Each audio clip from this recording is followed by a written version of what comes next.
First of all, I'd like to thank you for letting me interview you. You're welcome. I feel that telephone communication is an important trait for many people to have, and we use the telephone often, more than we realize every day. So I just want to ask you. I just want to ask you a few questions on your opinion about Okay. telephone communication. All right. First off, would you say that telephone skills are important or an important trait to have? Like why or why not? I think telephone skills are an important trait to have because it all has to do with communication. And I feel like communication is just a critical skill for everyone. So, yes. And in this day and age, especially, telephones have taken on a new significance for so many people because they do so many more things other than just talk on them. They talk on them in such a variety of ways, spoken and unspoken words, and use them in so many ways to surf the net, to do just so many things depending on their phones. So, yes, but getting back to the basics, I still feel like being able to communicate on a telephone is important in words, spoken, as well as unspoken. How do you use the telephone skills throughout your day-to-day life at your workplace? I use the telephone during the day. Um, I use it primarily as a means of communication. I sometimes need to call parents to communicate about an issue. So maybe I should preface that I am a teacher, and so trying to maintain some communication with parents is important. If I have concerns or questions, or sometimes also to make a positive comment and to express delight in something that's happened. So in terms of the workplace, it would be mostly to communicate with parents and or coworkers for whatever reason I might need to during the day. That would be my primary use. Why should the younger generation learn proper telephone skills? Well, again, to come back to just plain old communication, um, the younger generation is going to be communicating in ways that just a few years ago most of us couldn't imagine. Um, and again, just a basic understanding of when you're talking to someone on the phone, good phone etiquette, even to throw that out. It's kind of maybe getting to be an outdated term, but addressing someone by name, speaking in a tone that is receptive and that indicates that you want to communicate, um, thanking the person for their time, giving some kind of closing greeting when you're done. Some of those basic common sense kinds of things that when you're talking to someone are important. Um, Obviously texting is a whole different reality that is seemingly quick, but it lacks a personal connection that you have when you hear someone's voice. I just heard someone over the weekend who was talking about social media say how texting, there are certainly times it's very convenient and someone can get a text and maybe not even interrupt what they're doing, be it at work or be it, at recreation, whatever. But this person was concerned because there's a lack of connection and intimacy with just a few letters on a screen.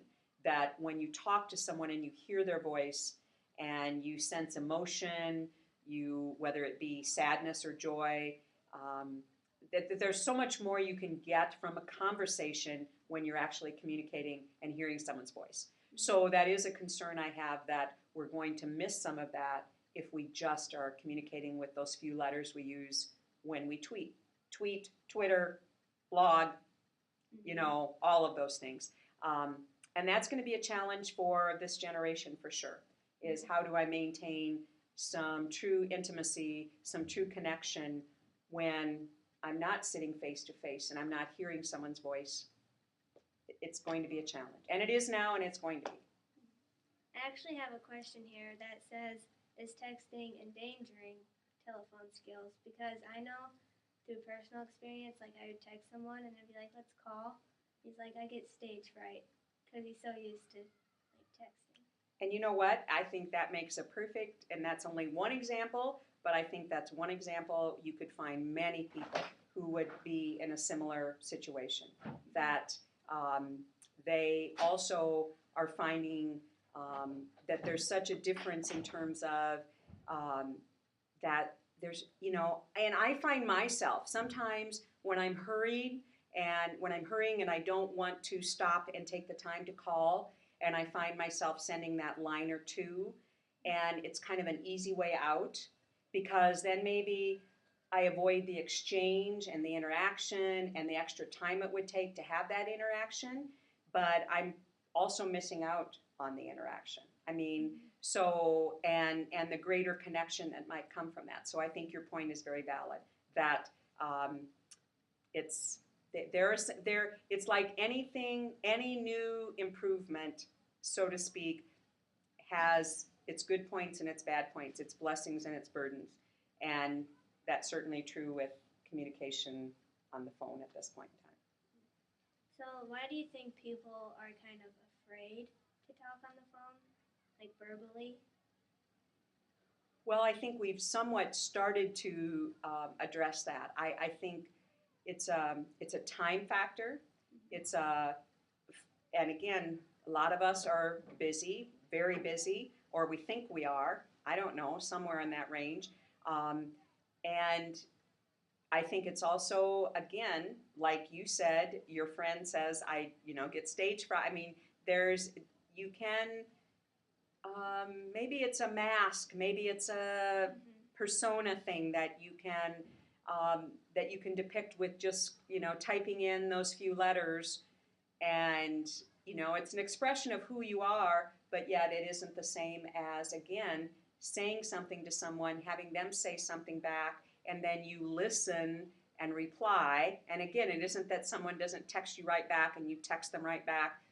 That certainly happens, but it is different when you're not actually hearing the words, processing them, saying words back that respond to the words they say, and again, hearing the inflections in the voice, hearing the frustration, the joy, the sadness, whatever it is that goes with the message. You're missing all of that for the most part when you're just texting the words. So it's kind of like you're hiding behind a screen. It is kind you of like, can't really let out your true emotion. Exactly. I absolutely agree. And how many screens do most of us hide behind every day now? We do a lot of hiding behind screens now. By choice or by necessity. I mean, for some, depending on your work and so, I mean, there's some that maybe would not. I make some choices to avoid some of it. I have to do a lot of it at work here, which just is part, I have to. I'm working with young people that, those screens are part of their lives, and I look for ways, and I know I need to incorporate other ways to use some of those screens to make the words again come alive in ways that I'm not now. But personally, I much prefer still to see, to communicate, to spend time with the person, to exchange, to visit, to see them. It would always be my preference yet. And my final question is, how have you improved your telephone skills, and what would you share with the younger generation? How have I improved my telephone skills? Well, in terms of, again, just basic, if we're talking just basic telephone etiquette, I hope that I have a pretty refined set of skills. In terms of my encouragement for the younger generation, I guess it would be to not, just like I encourage, it would be the same advice to myself, and it would be the same advice to someone older than myself. Yes, there are people older. I have students that aren't sure sometimes, but, and that would be just not to close the door entirely to any one way of communication. To recognize that there are just times when hearing the voice and making that connection via the phone, the old-fashioned way, is really a better way, or it is certainly a choice, and to just not exclude that. And again, the convenience of texting in a safe situation, not driving down the road at 60 miles an hour, please and thank you.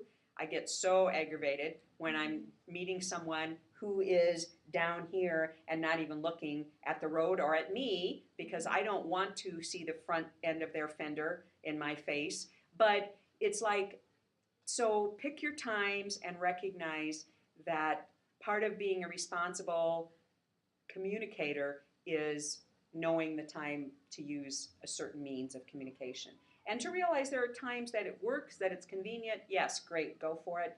But not, again, to close the door to any one type.